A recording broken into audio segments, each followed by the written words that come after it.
A Republican Congressman-elect, Luke Letlow, has died of complications from COVID-19. He was 41 years old.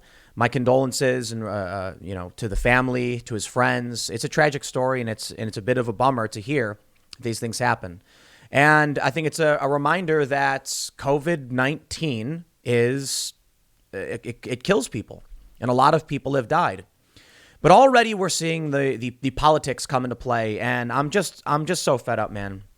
We're seeing widespread, just like weird violence and riots in major cities because of these lockdowns.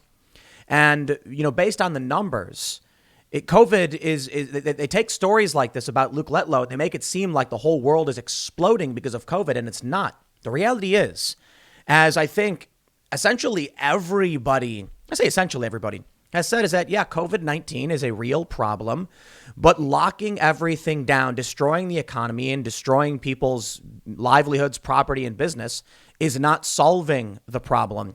And we can't stop the spread of the infection. They say, 15 days to slow the spread. We're now just past 10 and a half months or so. Oh, no, I'm sorry, just shy of 10 months because it was March. And the infection rate is still going up, and people like Luke are still getting sick and losing their lives. The politicking is just absolutely despicable. We saw the same thing with Herman Cain. When he died, we get the same fake narrative. They say, oh, but they didn't wear a mask. But according to Fauci and the World Health Organization and all the news outlets, masks don't protect you when you wear them. So why is it an issue? And they're like, oh, he got sick and he didn't wear a mask. That doesn't mean anything.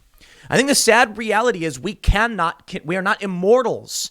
Sometimes people die, and sometimes it's because of things like COVID-19. A lot of people have pointed out that Luke seemed to have been a fairly cautious individual when it came to COVID and was respectful, but had a similar opinion to me or many others that we can't just let the country burn itself to the ground because of fears over this virus. The survival rate for people under 70 is 99.9%. But that does mean that, about 1 in 1,000 people, 99.99 or so, but 1 in 1,000, 1 in 500 people, that's a lot of people are going to lose their lives. Right now, I think we're at 1 in 1,000 in the total death count relative to the U.S. population. What the left doesn't seem to understand is that, I guess their mentality is everybody should hide. And I don't mean that figuratively or disparagingly. That they literally mean people should hide from the virus. They should stay away. They should lock their doors. We can't do that. The other thing I'll add to, and we'll read the story, and I want to talk about some of the things that are being said because I'm fed up with it. I think, look, it doesn't make sense to have mass, statewide lockdown rules when most states, they have big urban centers and then spread out suburban and rural areas. Does it make sense to have a one-size-fits-all rule? If you want to lock down a city, I guess that makes sense. Yeah, you got a lot of people. It's very dense. But why lock down the entire state and tell a small town of a couple hundred they can't have their, berry fair or whatever it is? It doesn't make a lot of sense. Well, let me read this story. And, with respect and condolences to the family, the New York Times reports Luke Letlow, a Republican who was elected to the House of Representatives this month to represent Louisiana's 5th congressional district, died Tuesday evening of complications from COVID-19, a spokesman said. He was 41. Mr. Letlow was set to take office on Sunday. His death was confirmed by several politicians, including Representative Garrett Graves of Louisiana, who said in a Facebook post that the death of his friend and former co-worker was a huge loss to Louisiana and America. Mr. Letlow died at the Ochsner LSU Health Medical Center in Shreveport, Louisiana, said the spokesman, Andrew Bosch. Mr. Letlow said on December 18th that he was isolating at home after testing positive for the coronavirus. He was hospitalized a day later in Monroe, Louisiana, before being transferred to the hospital in Shreveport on December 22nd. Mr. Bosch said on December 23rd, Mr. Letlow had been receiving the antiviral drug remdesivir and steroids to treat his infection. On December 21st, while he was hospitalized in Monroe, Mr. Letlow urged people who had recovered from COVID-19 to donate plasma. Your plasma is especially needed by those who are suffering, he wrote in a tweet. I cannot stress this enough. Please consider saving lives by going out and donating at your local blood bank. He did not have any underlying conditions that would have increased his chances of dying from COVID-19. Dr. G.E. Ghali, a doctor at the Shreveport Hospital, told The Advocate in Baton Rouge, Louisiana. So let me just stress this point. It is exceptionally rare that somebody with no underlying conditions under the age of 70 dies from the coronavirus. This is absolutely anomalous. And it's a tragedy. Not to undermine, this incident in any way. I just, we're now seeing many people on the left use this as their justification for why they shouldn't work, why, we shouldn't reopen, and why your business needs to be shut down. We can't play these games. I remember reading about a gun control instance. There was a tragic event in Europe where a guy with a gun, committed a tragedy. We'll leave it at that. I'll keep it vague. And the response from this country was to mourn and carry on, realizing that, these things are anomalous. You can't control the wind. You can only adjust your sails, right? That's the saying goes. That sometimes bad people do bad things. Sometimes people get sick and die. Let me tell you something. As much as people are trying to use this man's death for political purposes, I've had friends whose parents were of comparable age who died of, they got a cold, and then the cold got worse and worse, and they died. No, for real, like cold became something else. I've seen people die of the flu. It happens. What's happening now is we're seeing many on the left look at this and say, see, this proves it. Everything should be locked down. And it's like, no. I'm sorry. Is it tragic and horrifying? This man lost his life? Sure. But what about the people who've lost their lives for tons of other, relatively common or, relatively uncommon diseases in the past year, the past couple of years? It happens. We cannot expect human beings to be immortal.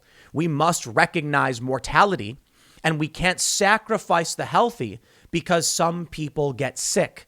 Now, COVID-19 is serious, and look, I love this. To the left, they say, I downplay the virus. Why? Because they're shrieking about it as though the world is ending. A lot of people have died of COVID. Most of them have had underlying health conditions, and most of them have been over the age of 70. That's why I always say protect the vulnerable, social distance, wear a mask, but we must get the economy back in gear because we cannot let 200 plus million people starve because we're worried about the death rate for a virus that we know we can't stop. Earlier this year, they said 15 days to slow the spread. Why? We cannot stop people from contracting COVID. We cannot. But we can spread out the rate of infection. We can slow it down so that hospitals don't get overwhelmed. My friends, Mr. Letlow made it to the hospital. He received treatment, and unfortunately, he did not make it. This happens. I have seen people in my life die. Perhaps the issue is a lot of the people on the left who are very much, demanding of the lockdowns and strict, I don't want to say martial law, it's not military law, but totalitarian rule, are just too young and they've not experienced death and tragedy. I've actually watched people die, like in person. I have seen some horrifying things in my life, and I recognize humans are mortal.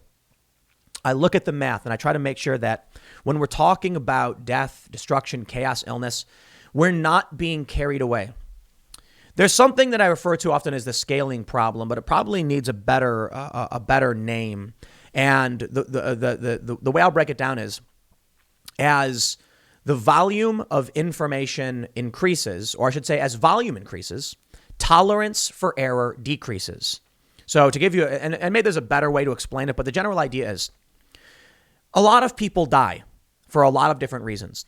A lot of people die because of COVID. But the news is just putting out all these stories, and this is what gets everyone's attention. So when they see a story about a 41-year-old man with no underlying conditions dying of COVID, they panic. They freak out, and they say, why wasn't he wearing a mask? Why aren't people wearing masks? Oh, no. But what don't they know about, and what aren't they hearing about? What I mean by this scaling problem, as volume increases, tolerance for error decreases. The way I explain it is if you have 100 phones that are given out by a company and 1% of those phones break, one person complains, nobody cares. Why? We heard one story about one person having a broken phone. But if they issue out 100,000 phones and now you have 1,000 stories of broken phones, everybody thinks there's some serious crisis because all they hear about all day is all these different stories of broken phones, not realizing that it's the increase in volume that is increasing the perception that there's a serious problem, when in reality, it's the same margin of failure. The tolerance for failure starts to go down. That's what we see here. How many people have already gotten COVID? 17 point some odd million people, confirmed cases of COVID. 300 or so thousand people have lost their lives. One death is a tragedy. But the point I'm trying to make is we can't just destroy the engine, jam a spike in the gears because we're seeing people die. If anything, that will only make it worse. They go on to say in the runoff against another Republican, Mr. Letlow was elected to succeed Ralph Abraham, whom Mr. Letlow had served as chief of staff. Mr. Letlow is survived by his wife, Julia, and their two children, Jeremiah and Jacqueline. Speaker Pelosi said in a statement tonight, the United States House of Representatives sadly mourns the passing of Congressman-elect Luke Letlow. Congressman-elect Letlow was a ninth-generation Louisianian who fought passionately for his point of view and dedicated his life to public service. Kevin McCarthy, the House Minority Leader, said, our hearts break tonight as we process the news of Congressman-elect Luke Letlow's passing. Respect to Pelosi and McCarthy for, making these statements that are just right on point. Look, I think you can point out the man lost his life and you can say it with dignity and respect and you can disagree with them. But I'm not a fan of dancing on graves. I've seen conservatives do it. I shouldn't say conservatives. I've seen Trump supporters dance on the grave of Ruth Bader Ginsburg. Not a fan at all. None whatsoever. It just makes the fighting worse. It makes people angrier and increases tension between, rival factions. No, we need to respect certain boundaries. We play games. You know what I mean? Like we play airsoft, we play paintball because we don't want to hurt anybody, but we want to have fun and have that exhilarating excitement. Yeah, we want to fight passionately for what we believe in, but we don't want people dying. But listen, I think one of the big differences, you got a lot of young people on the left, early 20s who they don't have the life experience. And I'm not saying this to be disrespectful, but they've not witnessed death. Many of them. And a lot of people obviously witness death, but a lot of people just don't get it. Humans die. There's nothing we can do about it. I should say there are things we can do to reduce death, to mitigate death. You could wear a mask, for instance, and some people don't wear masks. But let me break down the mask thing for you. Let me show you some tweets.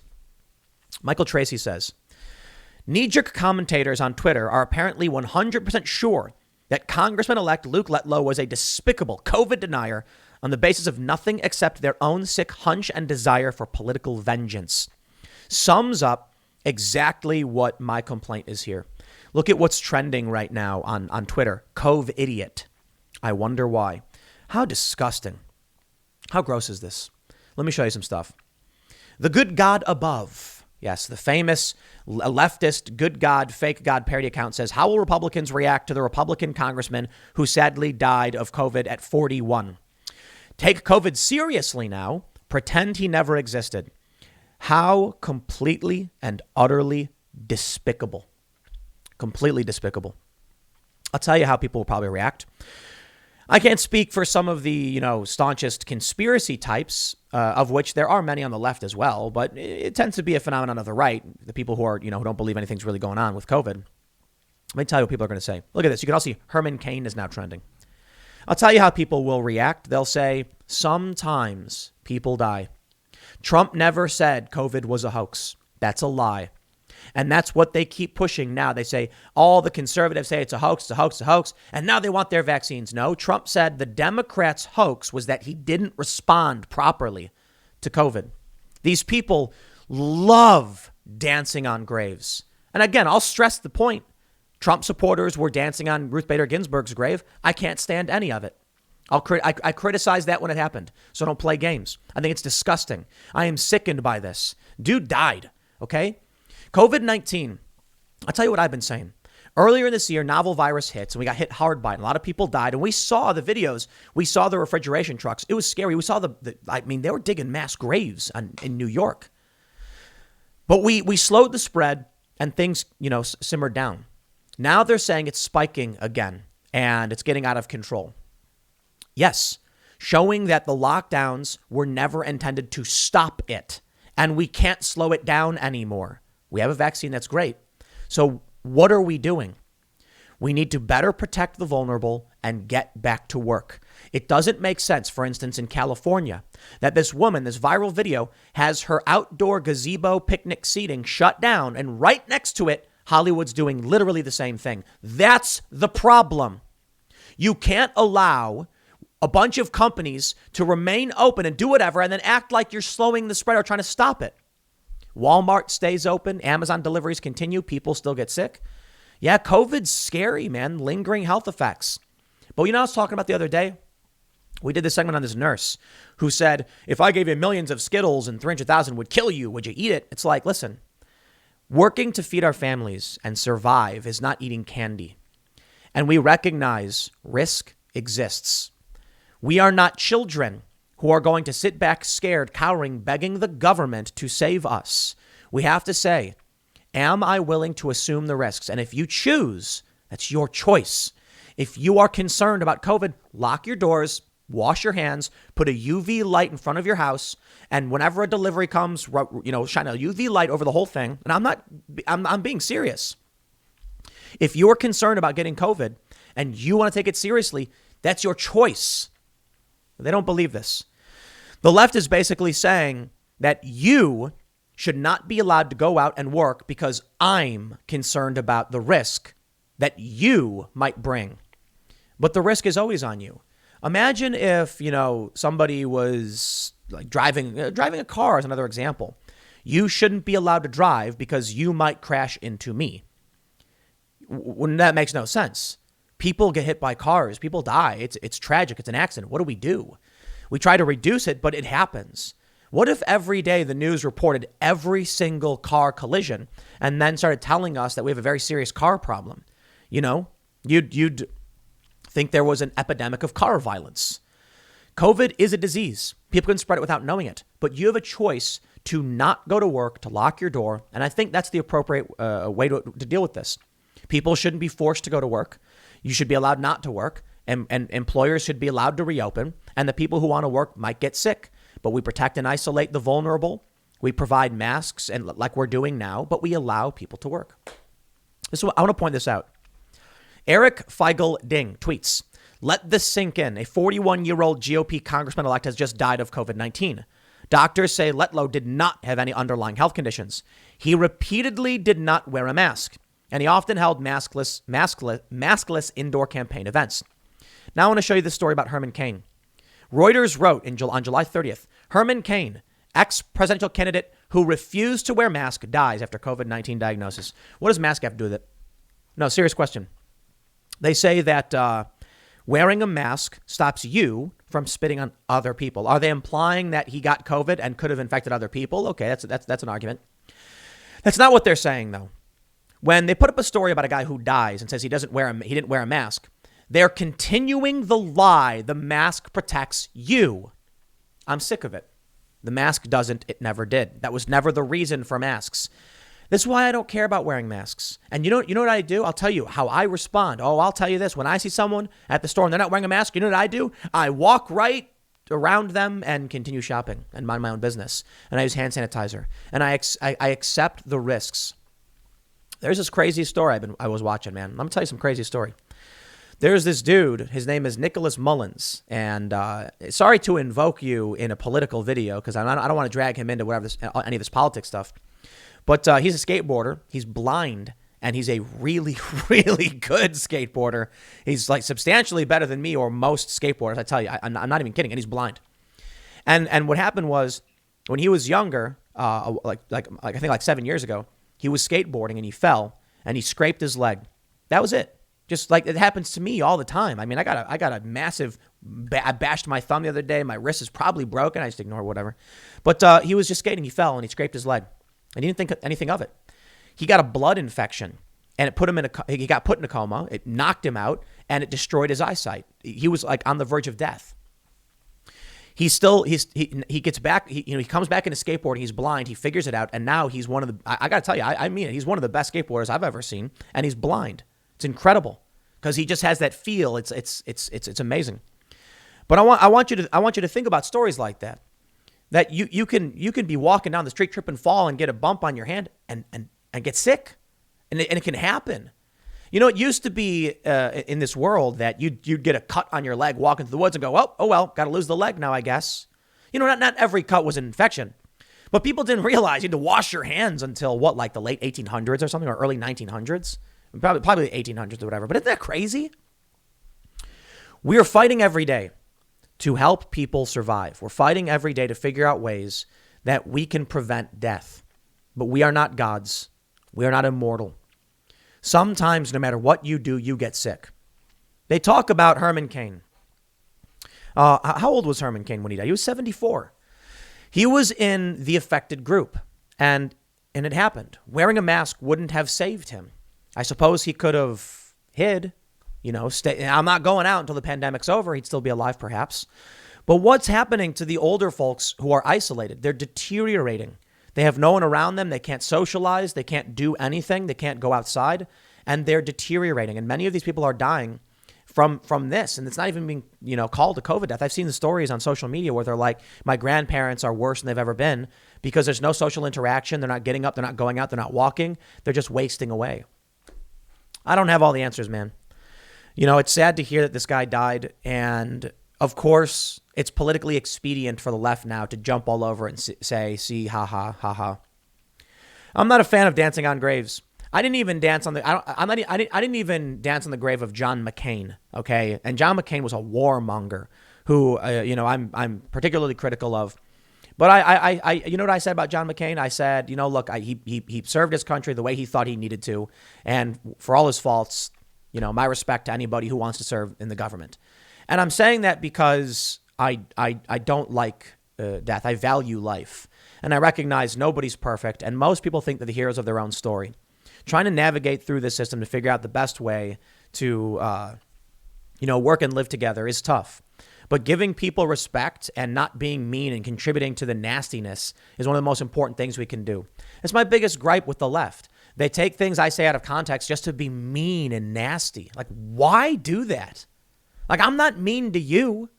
I did a video that was criticizing Cenk Uygur of the Young Turks, and I said, here's where he's right. Here's where I give him respect. Here's what I disagree with. I'm not going to come out in a video and make fun of people for their way they look or their weight or anything like that. It's people are so nasty. You know what I mean? I don't want to play that game. I don't want to be involved in it. So, it's bad enough I have to do a segment on this. I didn't want to do it. I'll be honest with you guys. When I saw the story, I was like, it needs to be talked about. It does. But do I really want to do a video where I'm like, look how the left is reacting and politicizing this poor guy and his family? I didn't want to do it. I'd have no problem just doing a video, a very short one, saying, my condolences. This guy lost his life. It's tragic. But we got to address the politics and we got to address the nastiness, and that's just the way it is. I got more segments coming up later. It'll be at 1 p.m. on this channel. Thanks for hanging out, and I will see you all then.